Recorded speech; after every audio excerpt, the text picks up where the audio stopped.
Bonjour, bonjour. Le costume identitaire, ce n'est jamais nous.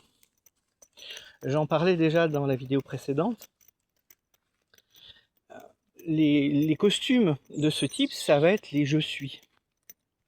Je suis quelqu'un qui n'est pas aimable. Je suis quelqu'un qu'on finit par quitter. Je suis quelqu'un de brisé. On ancre en nous une croyance qui n'est qu'une conclusion de quelque chose qui nous a fait mal.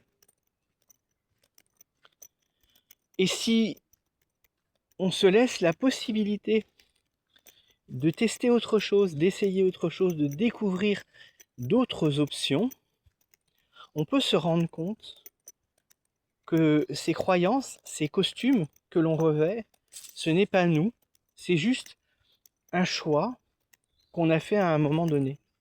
Et qu'un choix, on peut en changer. C'est pas parce qu'on a pris une décision, souvent inconsciente dans ces cas-là, qu'on ne peut pas prendre une autre décision plus consciente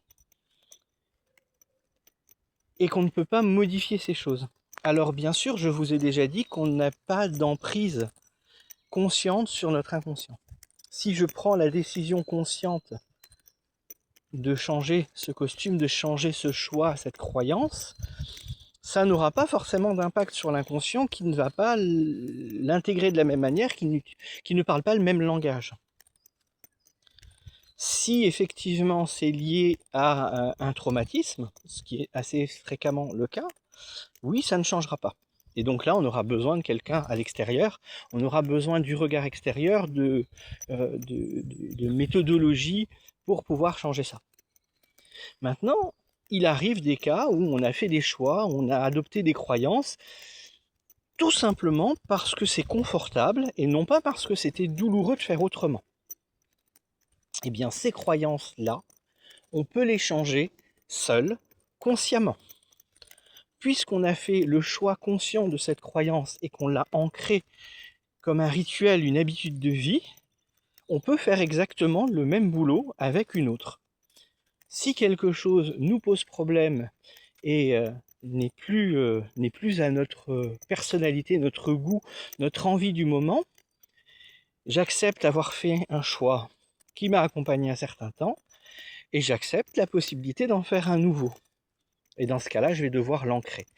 Et pour pouvoir l'ancrer en moi, il va falloir, comme je l'ai fait avec le précédent, même si je ne m'en souviens plus, il va falloir que je l'utilise de façon rituelle, de façon régulière, comme une certitude de cette nouvelle être, de ce nouveau choix qui n'est pas encore ancré mais qui est déjà nous.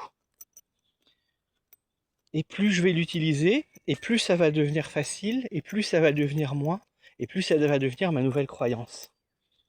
Et ces croyances-là, quand on sait les utiliser, les travailler, les installer ou les changer, quand on a guéri certains traumas ou qu'on est face à des choix non traumatiques, eh bien on peut le faire seul assez aisément.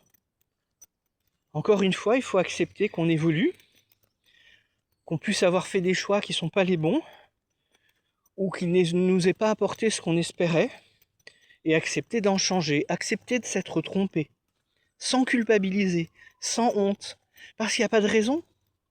On fait des choix qui nous permettent ou non d'évoluer, et même quand ça ne nous fait pas évoluer, ça nous permet de comprendre ce qui nous fera évoluer.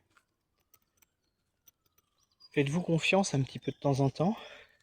Donnez-vous l'autorisation d'accepter vos erreurs. On apprend davantage de nos expériences malheureuses que de nos bonnes expériences, de nos échecs que de nos réussites.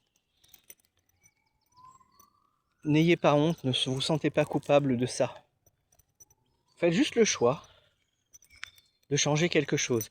Et si ça ne fonctionne pas seul, parce qu'il y a quelque chose qui bloque derrière, parce qu'il y a un traumatisme ou autre derrière, ben venez me voir et on réglera ça avec une ou deux séances de TPE. Voilà. À bientôt. Ciao, ciao.